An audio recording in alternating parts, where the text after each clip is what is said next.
What's up, everybody? Hope you're doing good. Beautiful night, very cold. We're suffering, eh? This is crazy. I mean, I thought we were into summer already, getting comfortable, short and, vest and stuff like that, showing off muscles. All of a sudden, it's freezing cold. This is crazy. It's insane. I hate it when it's cold. Thank you very much for stopping by. You are very much appreciated. It's a big family, and I like it when you're back. I like reading your comment. I'm learning so much from you two guys, so it's really, really very insightful. This is your first time, feel free to join us. Click on the button, subscribe. I'm sure you're going to like that. We're going to like each other, I'm sure. Yeah, we are the same people. It's always a great pleasure to have you. Let's watch this very interesting video from Naledi Pandor. Naledi Pandor is a South African politician, Dr. Naledi Pandor. Very intelligent, extremely brave woman. I think many people can learn so much from her. Let's hear what she has to say. On the open border issue, I don't think at this time. One, I think we need more efficient management of immigration in South Africa. Two, I think we should ease access for our fellow continental citizens. But three, I believe those countries have an important obligation, one, to have a proper civil register of their citizens and to issue proper passports. Once that is in place, I will support open border. But at this moment, not all those things are in place. They're still being worked on. And I think through open border, we're just going to have the confusion of the kind of migration problems we have today. So I think we need better managed migratory processes as South Africa. And on Pan-Africanism, I didn't quite hear all of the question. I beg your pardon? No. No, I didn't quite hear it, but I assure you that if you're asking, will we continue to work to advance the interests of Africa, my answer is yes. But we won't do this from a lofty position. Mm-hmm. We will do it in partnership with the African Union and the various agencies of the Union. It's very important that we walk in step as Africans, because unfortunately, our unity has been very fractured for interests of others over hundreds of years. And to build the unity that can advance Pan-Africanism means very well thought out strategic management of our relationship. But we will always seek to advance the interests of Africa. And broadly the African continent. But the time will come when we have achieved African economic union, that indeed it would make sense to be more open.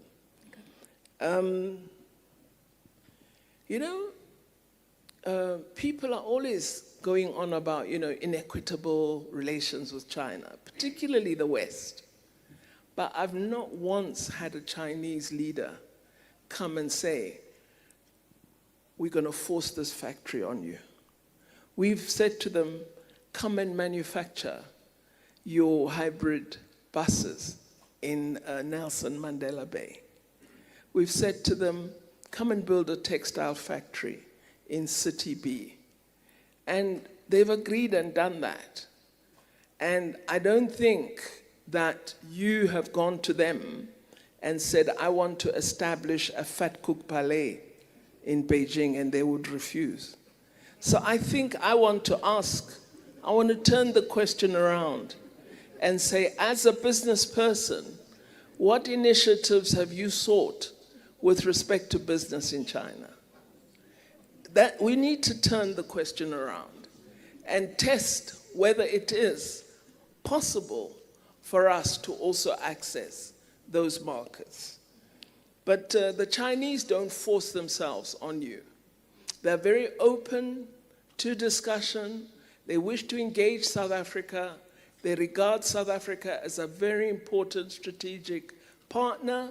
And I think if we put something to them, which makes good sense, they will accommodate us. So let's come up with those ideas, and Interco, through our embassy, will try and assist to ensure that they're realized. But I haven't found that China is a negative force for us as South Africa.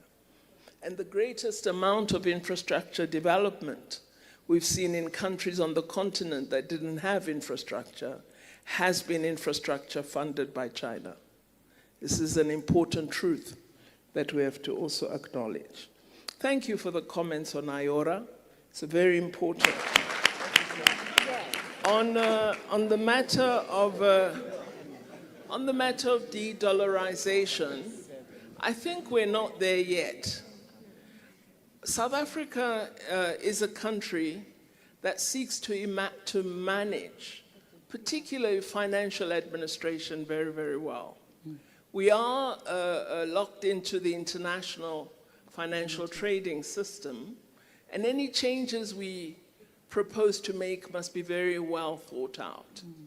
And so it is for that reason that you won't hear me use a term like de-dollarization. I think it sounds a bit silly. What we would like to propose is that there should be increased use, especially among BRICS member states, of own currencies for trade purposes.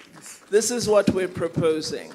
But what we have done, we have assigned all our ministers of finance and the governors of our central banks to research this question and to come back with a set of proposals or recommendations to the summit of BRICS leaders this year in Russia. So we're looking into the issue without being populist about it, but ensuring that the path we decide to take will be one that will help us to continue sustaining our economy and the financial status of our currency. Okay. With respect to BRICS expansion, indeed, I think there is a role and an engagement that we should have with representatives of BRICS member states in South Africa. But I have to also add that I do see an increasing application to become members of BRICS. Russia is the current chair, and they're overwhelmed by the interest. So we also need to look at how we manage this, because you don't want to become so big that people start to imagine you're an alternative to global institutions. So we've got to really manage it very, very well. I am pleased that in terms of the new development bank, we have got expanded membership from 5 to now 8, and I expect that that number will grow. We own that equity, and it's fantastic to be managing our own financial institution and to currently still have AAA rating. I think that's really exciting. Program Director, I've answered the questions, but there's a very stubborn gentleman right at the back who keeps putting up his hand. I don't know whether you wish to acknowledge him or the time is red and is really up. The Program Director says you have to go for your SAB Yes. treat. Yes. I'm I against really, that, really do apologize. Well, I wish I had the answer. I saw that you had the DG of Minerals and Energy here. I hope you asked him that question. I think part of it is that we've not been bold enough. We need to be bold. There are areas where we have done well. For example, with the use of titanium in the surgical sector, particularly for physiotherapy operations, replacement of limbs and so on, we've done very well. Titanium with respect to plastic surgery has been a real innovation in South Africa, but I think we need to see more. So with respect to what we've done, with excellent incentives for the automotive sector, I don't see why cyclical converters cannot be made in South Africa, or a large part of them. So there are, I think, give and take that we can have with other countries, because it will be a battle. and we will need to negotiate it strategically and very, very carefully. Because as I speak, I also know we're a small economy in world terms. Our economy is not as large as that of California. So clearly, there's work that we need to do. And to answer the gentleman at the back, I believe the economy of South Africa will grow. But it will grow if we work hard and support our economy. If we are the ones who are beating down our country, which I'm told by foreigners we do the best of any country in the world, we will cause our country to be regarded as not very opportune for anyone to take up interest in. So our own rhetoric and dialogue about our country by us needs to change. We need to infuse confidence in ourselves and in our people, because if we constantly put ourselves down, we will be down. So I think for me, the levels of growth at the moment are not satisfactory, but the fact that we've been able to achieve almost 4 times where we are now means we can achieve 8 times where we are today. With hard work, with innovation, with more entrepreneurs. So as the Black Business Council, part of your task must be to grow the numbers of entrepreneurs in our country, to encourage everyone to at least try and sell something, try and make something, try and earn something. If we can change our ethos, I believe, yes, we will contribute to that BRICS global GDP figure, much more than we're contributing today. But you must have the confidence I have in South Africa that you must share my confidence in our country. Then you'll have a fantastic country. But if you are a person who is really the best person at criticizing our country because you think that shows how independent you are merely doing us down. And often, the ones who are the best critics are making the worst contribution. So let's change our dynamic. Thank you. Thank you, Minister. Our various departments, as well as private sector business leaders and organizations. Currently, we have a quarrel with the European Union against non-tariff barriers that are being imposed toward our citrus. And we have found that business formations in South Africa have been very helpful, both in explaining the nature of negative impact of these non-tariff barriers, but also the value of more open markets to us as a developing country with respect to the North. So private sector, business leaders, and organizations that are sectorial are often very helpful in helping us in our international diplomacy work. You would all know that BRICS is becoming an increasingly important forum. Its members have officially overtaken the G7 in global GDP, and the trend is set to continue upwards.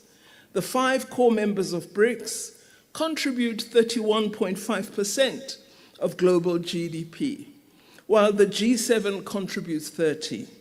BRICS is expected to contribute over 50% of global GDP by 2030, and we believe this may happen even sooner with the enlargement of BRICS in South Africa's summit last year.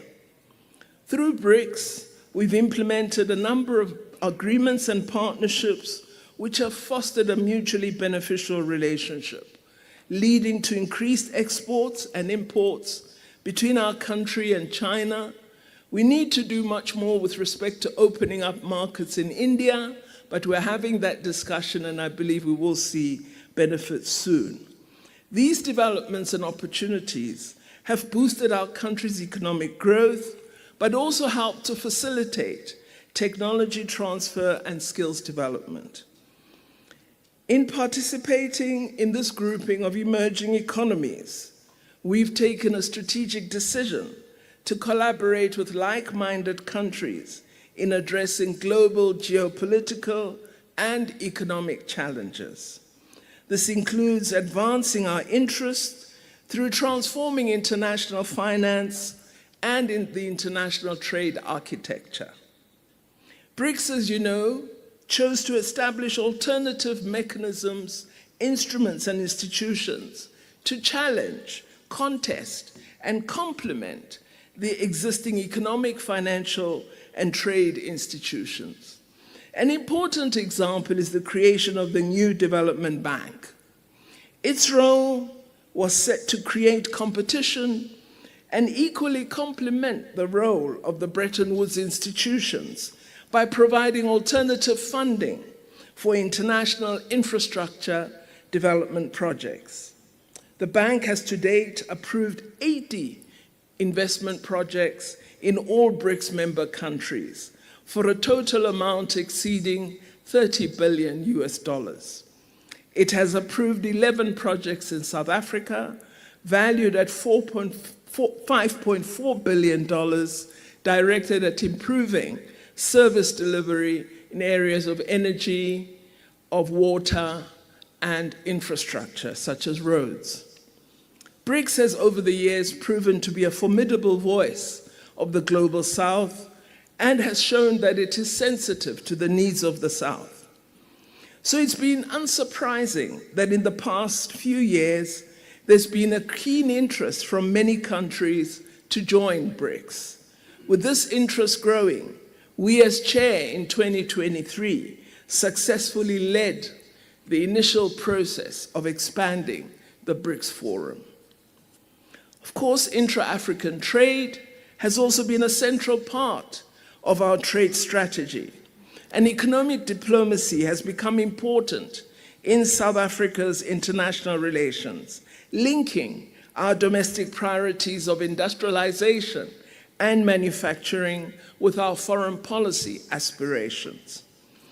Our department has thus drawn much closer to working with the Department of Trade and Industry on the issues of industrialization and greater productive capacity in South Africa and in Africa. Our diplomats have had to learn the skills required in finding markets for South African goods, while also finding new ways to attract foreign direct investments to our countries. We have sought to support our government in this regard. I see that my time is also coming to an end. I wanted to speak about the importance of the African Continental Free Trade Area and the important role it can play in addressing the low level of participation of Africa in the global economy and in world trade. I believe that it is possible through the AFCFTA to have Africa creating a very large free trade area, bringing together all 55 countries of the Union and our 8 regional economic communities. Through the AFCFTA, we intend to create a single continental market with a population of 1.3 billion people and a combined GDP of approximately 3.4 trillion US dollars, if we are smart about executing the African Continental Free Trade Agreement. I believe that one of the areas that we should give real attention to is the subject of industrialization and productive capacity. And the means of doing it is to address the rich mineral resources that we have in Africa and develop the ability of value addition on our continent and not outside it. We have got manganese in South Africa. We have titanium. We've got diamonds, we've got gold, we have large swathes of platinum, rhodium, palladium, all the ores that are related to platinum. It shouldn't be easy for us to merely dig out and export. We must insist that we refine on the continent and we export value-added products.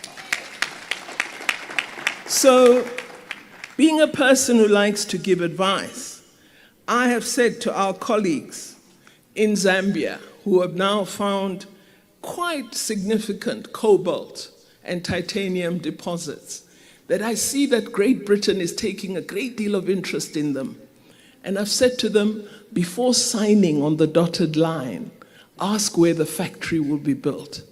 Because let's not sign to export. Let us sign to produce and value add on the continent. So alongside doing our own economic diplomacy for our country, we also, through our Pan-African ideals, are working with other governments to promote full African development, full African productive capacity, industrialization in Africa, and the reduction of dependence on others. I thank you very much for the opportunity to speak to you. Thank you very much, fellas. It's always a great pleasure. I appreciate you so much. Drop your comment. I want to know how you feel about this.